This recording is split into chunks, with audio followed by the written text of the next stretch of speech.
that's probably going to be the most interesting thing in the super short term for me, which is what is the OG community going to think about what I know is coming, which is an enormous amount of collector, flipper, trader at heart people who are going to get much more enjoyment of buying a piece of art and reselling it than doing that with a stock, than doing that with a currency. Like, for example, I have the same feeling. Like, for example, the art I have behind me, Elise Bartlett, former employee, I support art from a friend standpoint.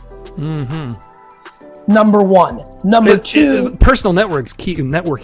It's just, I'm giving you, like, I am a baseball card, comic book, collectible toy flipper at heart. I love it. I love buying a blue snaggletooth that came from the Sears Cantina set, because that's the rare snaggletooth versus the red suit, and buying that at a garage sale for $4 and selling it on eBay for $200, or buying it for $100 and selling it for $200 later because I thought it was a downtime for Star Wars. I enjoy that. I don't like stock market. I don't enjoy buying a stock and then reselling it. No enjoyment. I love flea market, garage sale, sports cards culture. Well, let me encourage you then to look into where that really happens, because of course you can go to the Nifty Gateway. You can go. I do have work on known origin, for example.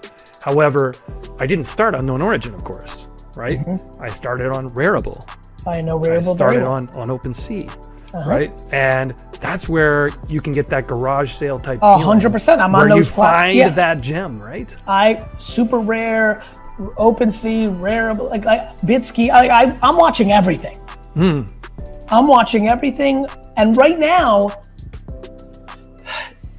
I'm just very fascinated because I think there's a huge amount of humans on Earth that share my DNA that nobody talks about, which is the following.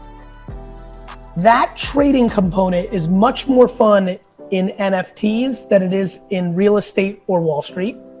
Number two, and this is where it gets really interesting for me, this is a real thing that I've been doing my whole life. You got to tokenize those. Are you kidding me? It's like the thing that keeps me up at night. I'm like, oh my God. In grammar school, kindergarten, first grade, third grade, sixth grade, a lot of kids knew me as a doodler, as people who thought I was going to be an artist, which never gets talked about in my narrative, not something I share. And you have to watch my vlogs very carefully and you'll see that I'm doodling a lot in meetings, right? So when this all hit my radar,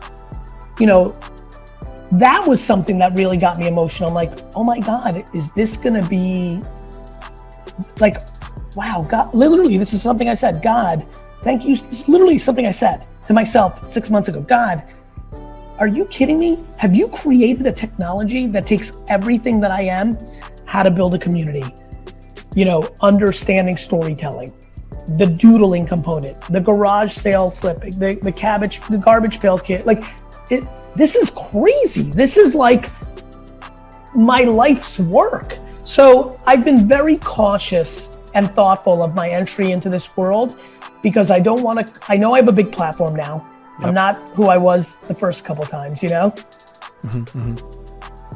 I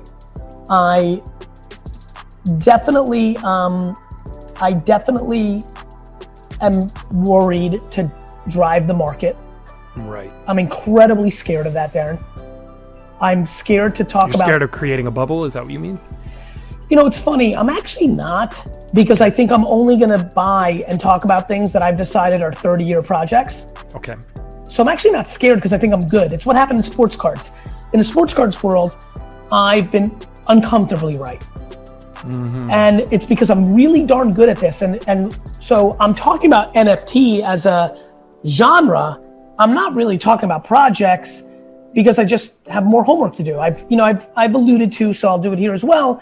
I have decided that CryptoPunks is a 30-year project. And there's been a million articles, and this audience doesn't need me to explain why. So I won't spend time on that. But no, I'm worried about being perceived as pumping and dumping, as creating. And so I got to really be thoughtful of how I'm going to navigate. I am probably scared about the macro bubble. Like when the inevitable shit hits the fan with all these projects, I do think everything gets dragged down with it.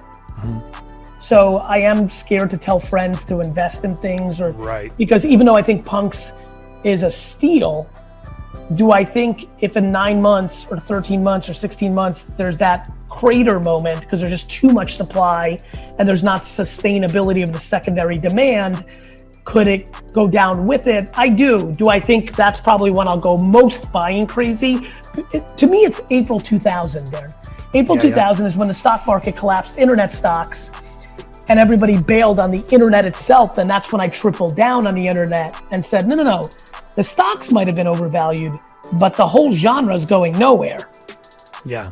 And that was when I bought my Amazon stock for the first time, because I was like, and so like, that's what I'll do with NFTs. When and if, because just because I think it might, it may not. But if it does have that moment, that's probably when I'll go shopping the most on the things that I've deemed most meaningful.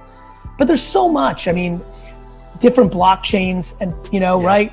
Ethereum, Flow, there's so much going on there. There'll be many more. Does Ethereum scale? Wrapping things, burning things. Like there's a lot to think through. This is early days. It seems like when you're doing something, you just go full bore at it. I really do. And I really, it's funny, people don't know this about me because they see all the energy. You know what's so funny? I think so much of the energy that I bring has to do with the fact that usually it's because I've been pent up for 3 to 4 months about something I'm excited about, right? So for example, with sports cards, which was something similar that I got very passionate about, I grew up passionate about it, and then I got very, very passionate about it about 3 years ago. It was several months, maybe almost a year on that one, that I was doing real homework before I had come out and said this, that, and the other thing. Now I've been doing lightweight homework, since probably the summer. I on NFTs. The reason I bought Ethereum in 2016 after Aaron Battalion, big shout out to Aaron Battalion, former CTO of Living Social, great VC, great technologist, educated me on it at South by Southwest, was basically the understanding of the potential of what became NFTs. Like I was like, oh, okay, this isn't currency, this is framework build on top, like platform. And so I think I get so loud and excited because I've been wanting to be loud and excited for months. I basically do 60-70% of my knowledge base before I say a word to the world. For example, I've been doing that with VR quite a bit. I'm very deep into VR, more than people would think, because I never talk about it. Even this mention is already a lot for me by my standards, because I don't like to talk about things that I don't know anything about. Now, I don't mind to be in this place where I'm like, hey, I have some real opinions and understandings and thoughts and hypotheses, there's still a lot of things I need to know to really feel comfortable the way I do about social media or wine or sports cards. But I don't feel like I'll be embarrassed. I feel like I understand my point of view on what the consumers are going to do with NFT. I feel like I can speak to ERC20 and ERC721, and I can speak to CryptoPunks and Larva Labs, and I can speak to Pepe being a BTC, a Bitcoin version of, I understand what wrapping is now. I can hang enough where I'm not wasting people's time, because what I'm great at, according to my mother, but in all seriousness, what I'm very comfortable with is consumer behavior. What I can say today is, for example, I can say the following sentence to an audience. I'm picking very specific places I want to be on. Podcast. I don't have a lot of time. DK, I do this show because of the people, the people that I anticipate listening to this show, which is a very authentic, OG, thoughtful, bright, kind community. It is. It's an awesome community. I know. I do a lot of homework, so I feel very comfortable. I know who's listening right now, which is people I admire, is what would be the word I use. What I think I bring to the table in 1995 when I went into .com or email or Google AdWords or YouTube or social or everything I've done in my life, Madison Avenue's startup land, I can bring things like, hey, everybody, listen, and I'm just incredibly comfortable to put this on the record. NFT over the next 12 to 18 months is going to be very similar to ICO. Yep. 97% of these projects are going to collapse in secondary value. It's going to confuse people, say it was a fad, it was Beanie Babies, comma, the underlying tech and consumer behavior is going to be one of the most significant things that happens in modern technology. When I saw the crypto art, I was just like, felt like what you were saying, where it's like all these different things I love just came together into this one thing that I can't stop thinking about. Like I'm obsessed with it, you know? I'm obsessed with esports. I'm obsessed with the cannabis industry. I grew up in the wine business. I don't smoke, but I'm fascinated. I'm obsessed with many micro things. Things have happened, so many things have happened, but I've not felt anything like this since 2005. When I was like, oh, the internet's about to make a big change. This social media thing, this is a real thing. This isn't like third wave here. Yeah, that's right. I feel like for me, it's 95, 05. I'm kind of mad that it's not 2015 because then there'd be a nice round numbers. But it's 05, 9, you know, it's 95, 05. It's probably some Fibonacci thing or something. Yeah, probably. God damn, it's exciting. And like the fact that I get to bleed in my collecting, flipping, like pop culture, IP, retro. Oh fuck, it's just so exciting. Yeah, but it goes beyond that, right? Like, I mean, people get excited about the money, right? And of course the money's great. Like the fact that a person like to me it's not the money, it's the being right. I love being right. I love being right. Like, no, but really, and by the way, I don't want to be right so I can tell people I'm right. It's like a weird game with myself. It's a game. I'm winning the game when I do that. Am I right? Yeah, is this kid? It's true. And I love it when people are like, nah, and then, 2 years later, it's like, That's everything to me. You may know this because you have a little context for me.